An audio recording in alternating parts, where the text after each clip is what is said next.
Elf Learning proudly presents a Halloween story, The Devil's Mask. It was almost Halloween, and tomorrow all the children could wear their Halloween costumes to school.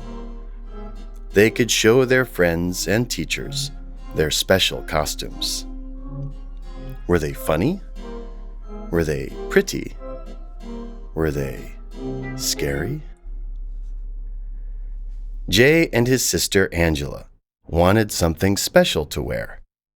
They thought it would be fun to go as opposites. Angela wanted to be a pretty angel, while Jay wanted to be a scary devil. The best place to buy costumes was at a shop called Masks and More. Masks and More had been in the town forever. It was a very, very old shop. It was run by a grumpy man named Mr. Crunch. He was also very, very old. Jay and Angela walked into the store and told Mr. Crunch what they wanted. Mr. Crunch pointed to one side of the store and said, "All of the pretty, cute, and happy costumes are over there." He then pointed to the opposite side of the store. "Ugly, dark, and scary costumes are there." Angela skipped over and quickly found the perfect costume. It was a long white dress with 2 sparkly wings and a golden halo. She would be the prettiest angel in school, she thought.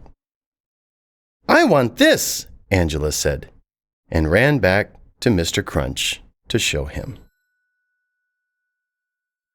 Jay looked through all the costumes on his side of the store. Everything was black or brown. There was fur. There were fangs. There were tails. It all looked the same, though. Finally, he found a tag that said, "Little Devil." He looked at the costume. It was black pants, a white button-up shirt, a deep red vest, and a pitchfork. He really liked it, but was it scary enough? Jay put it on the counter. "I want this one, please," he said. As Mr. Crunch was ringing it up, Jay noticed something scary. On the wall behind Mr. Crunch was a mask. He gasped. It was dark red with angry black eyebrows and 2 openings for eyes. There was a big hooked nose, and under that, a black-lipped, frowning mouth. It also had 2 long black horns on its forehead. It looked like a real devil's face. Goosebumps prickled Jay's skin. He got a strange feeling in his stomach, like he wanted to run away. The sign below it read, "Do not touch. Not for sale." Jay also noticed a metal ring on one side of the mask. Through the ring ran a rusty old chain. It was connected to the wall. Jay's stomach did flip-flops. "Oh, Mr. Crunch! I want that too!" he pointed. Mr. Crunch's face turned serious. He shook his head. "That mask is not for sale. It was here when I bought this store. It's dangerous." "But it would look great with my costume. If I wear it, I will really be a devil." "Absolutely not. It's too powerful. The person who wears it changes. Good people turn bad. Please, Jay begged. If he wore that mask tomorrow, he would be the scariest kid at school. No. Mr. Crunch was angry now. Angela quickly paid Mr. Crunch while he put their costumes into bags. Jay couldn't stop staring up at the devil mask. It almost felt like it was looking back at him too. Thank you, Angela said, taking the bags. Come again, Mr. Crunch said grumpily. As Jay watched, slowly, the mask's mouth turned from a frown into a smile. What? His knees felt weak. He shyly smiled back. Come on, hurry up, Angela said. She was already at the door. Jay ran over, but before he left the shop, he turned to look one more time at the devil mask. The mask winked at him. At home, Angela and Jay showed their costumes to their parents. They thought they were wonderful. We're going to have so much fun, Angela said, flapping her sparkly wings. Jay didn't think so. His costume was nice, but it wasn't that scary. He wouldn't be the scariest person at school. Jay, it's time, his mother called. Okay, come on, boy, Jay called to his best friend in the entire world, his dog, Meatball. He found Meatball 5 years ago. The pug was just a puppy. Someone had left him in a box in an empty parking lot. He was so tiny and so cute. But he was also very weak. Jay's heart ached. He loved the puppy and wanted to help it. Jay took him home and nursed him back to health. Jay clipped Meatball's dog chain to his collar. On the walk to the park, Jay told Meatball all about his problem. He really wanted to be the scariest kid at school tomorrow. He needed that devil mask. Meatball trotted along. He wagged his tail. Sometimes he'd look up and bark to show he understood. Jay always felt better talking to Meatball. That night, Jay laid his costume out on his chair. He climbed into bed. Meatball curled up by his feet, and they went to sleep. Jay had scary dreams that night and didn't sleep well. He woke up late. His sister was singing happily in the other room. She must be dressed in her angel costume, Jay thought. Jay rubbed his eyes and went to pet Meatball. But Meatball was gone. He looked around the room. Meatball was growling. But at what? That's when Jay saw it. What? He jumped out of bed. How?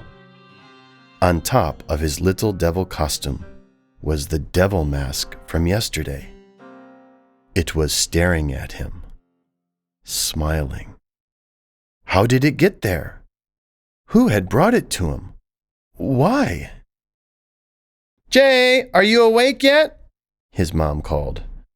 Yes, I'm coming. Meatball was now whimpering and scratching at the door. It's okay, boy, Jay said. Jay picked up the mask. It was very heavy. He tried it on and looked in the mirror. He looked exactly like a red-faced devil.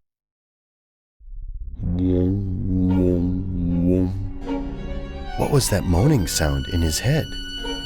Strange. Jay quickly took off the mask. The sound stopped. Wow! Today I'll be the scariest kid in the whole school. Jay slipped the mask into his backpack. It was a surprise for school. He put on the little devil costume and went out for breakfast. "You look so cute," his mom said. Jay didn't want to look cute. He wanted to look scary. At school, Jay took the devil's mask out of his backpack and put it on. Whoom, whoom, whoom. The low sound started again. That's okay. He suddenly felt bigger and stronger and meaner. He felt like a little devil. This is going to be fun. Jay was right. He was the scariest kid in the whole school. All day long, the other children moved away and pointed. "Who's that? He's so scary." Even the teachers were afraid. But Jay felt powerful. Sometimes he bumped into students. Sometimes he tripped them with his pitchfork. He didn't listen to his teachers. And sometimes he snuck up and yelled, "Boo!" Everyone was afraid of Jay. By the end of the day, Jay felt very big and very strong and very mean. Even his sister Angela didn't want to walk home with him. So he walked home alone. He was the biggest, the scariest, the meanest person in the whole town, he thought. By the time he reached his house, he felt like a volcano. He felt like he would explode. He also wanted to do something very bad. Maybe he would break his mother's favorite coffee cup. "Jay," his mother said. Her face was white. "That is the scariest mask I've ever seen." Jay smiled, and the mask smiled. His mother nervously handed him the dog chain she was holding. "Honey, it's time to walk Meatball." She quickly left the room. Jay remembered his best friend. Where was he? That was strange. Usually after school, Meatball met him at the door. He wagged his tail and barked. But today, he was across the room. He looked scared. "Come on, boy," Jay called. "Let's go for a walk." But Meatball didn't come. Jay went over, but before he got there, he passed a mirror. Oh! He looked exactly like a red-faced devil. It was too scary. Jay understood what he had to do. The next day, Angela marched into Masks and More. She was holding the pitchfork out in front of her. On the end hung Jay's backpack. From inside the bag dangled a dog chain. Holding tightly onto the end of the chain was Jay. "Are you okay?" cried Mr. Crunch. "I was trying to find you." "I don't want this," said Jay. Angela set the bag on the counter. Jay handed Mr. Crunch the chain. It was clipped on the metal ring in the mask. Both Jay and Angela saw a rusty, broken chain behind Mr. Crunch. Mr. Crunch pulled the scary devil mask from the bag. It looked like it did the day before. 2 angry eyes, frowning mouth, and horns. It wasn't smiling or winking. "It's too dangerous," Jay said. Angela pointed the pitchfork at the mask and nodded. "Thank you," said Mr. Crunch. This is a strong chain. It won't escape again. Just then, there was a happy bark. Jay looked down. "I know, boy. You are right," he said. "Now, let's all go to the park and play. That will be fun." The end. This has been Elf Learning with The Devil's Mask. Thank you so much for watching. Happy Halloween.